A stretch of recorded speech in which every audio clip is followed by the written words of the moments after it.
Hello dear friends, so now from today we are going to start the third chapter of class 8th mathematics, that is squares and square roots. Okay, so let's discuss the question number first here. Question is, which of the following numbers are perfect square? So what are perfect square?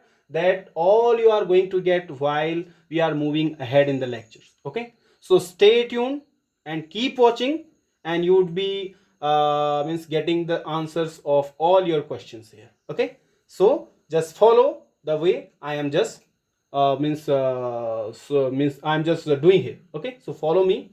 You would be getting the answers of all your problems. I am going to resolve all your problems related to this one chapter. Okay, but you have to follow. Question is, which of the following numbers are perfect square? Okay, so which of these numbers are perfect squares, that you have to tell. Okay, I would start from the first one, that is 484. So let's check whether this is perfect square or not. Okay, so that is the first question, that is 484. So whether the given number is perfect square or not, that we are going to solve in 3 steps. Remember this, how many steps? Rather, yeah, 3 steps. Okay, step number 1. Step number 1 is resolving into prime factors. Prime factors. Resolving into prime factors means first you are to find out the factors or the prime factors of 484. Means you would find you would have the prime factorization of 484. Okay. So just find out the prime factorization here of 484. Now if you see, it is divisible by 2. Start from 2. 2 to the 4, 2 4 is 2 to the 4. Again divide by 2, because all the prime numbers we are going to take here. Remember this. You are going to take divide by 2, by 3, by 5, by 7, by 11, by 13.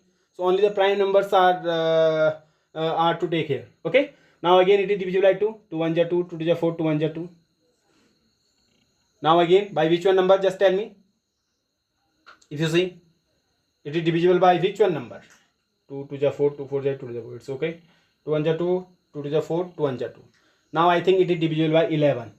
11 11 ja 121. Now again this one 11 is divisible by 11 itself. Okay. So prime factorization of 484 would be kind of 2 multiply 2 multiply 11 multiply 11. This is the step number 1. Step number 2. Step number 2 is grouping into pairs. Grouping into pairs means you are to make the pair now. Pair means all the doublets you would have to write at same place. Okay, like we have the pair of 2, 2 here also, 2 here also. So this I am going to write together. Like we have the pair of 11 also, 11 11 both are same. In same numbers we are going to write here. Multiply 11 multiply 11. Okay, now we have the pair of 2 also, means all the factors which are here, so their pairs are also here. Means I have all the factors in the paired one form.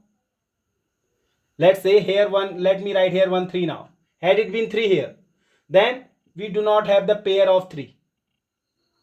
Do we have the pair of 3? No. Okay, but 3 is not here. But the numbers which are there, we have the pair for those numbers. So that is why we would group into pairs. So we have the pairs. All the numbers are in pairs. All are paired. So that would be the step number 3. That would be the final step, and that is the resulting step. Here you would tell whether the given number is perfect square or not. It is perfect square if you have if you have pairs there for all the numbers. If all are paired, all the factors are paired, then you would call this number as the perfect square. Right now you can see all the factors are paired here. Okay, right here, since all the factors are paired, hence 484 is a perfect square. Okay, all the factors are paired. We have the factor means that is 2 is also paired, 11 is also paired. Okay, nothing is left there now.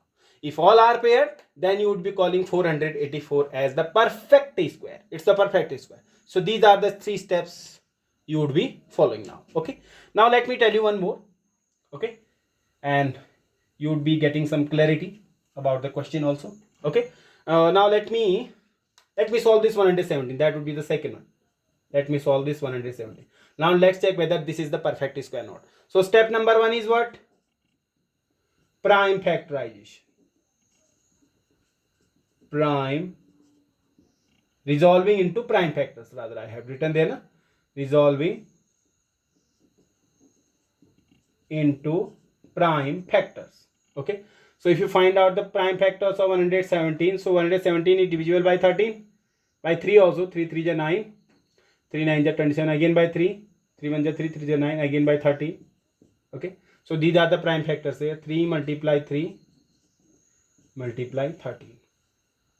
Now step number 2 is what? Grouping into pairs. Grouping into pairs. Now start making the pair. We have the pair for 3. Yes, 3 multiply 3. Write it pair. Write a pair here. But we do not have the pair for 13. 13 is alone here. 13 is alone here. We do not have another 13 there.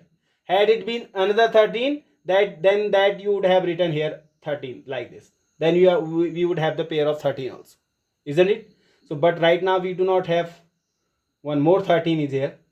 So that is why we do not have the pair for 13. Had it been 9 there, sorry, had it been let's say 5 there, then again we do not have the pair for 13, because 13, this also should be 13, na? But this is 5, isn't it? So but right now it is 13, so we do not have the pair for 13 here. Okay, so if all are not paired, then the given number is not a perfect square, isn't it? So now the resulting step, that would be the final step right here. Since all factors are not paired, hence 117 is not a perfect square. This is how you would solve the given question in 3 steps. Are you getting this? Okay, solve the rest of the questions on your own. Okay, you have to solve all the questions yourself. Okay, now let me give you one more here. 10 I have given. Let me give you one more there. That is 426. Okay, now let's check whether all are perfect square or not. First one was the perfect square, but second one was not the perfect square. Check the third, fourth, all the questions you have to solve yourself. Okay, that is all for today. Would be discussing some more questions of this chapter in the upcoming lectures. Till then, stay tuned and keep watching. Thank you. Have a good day.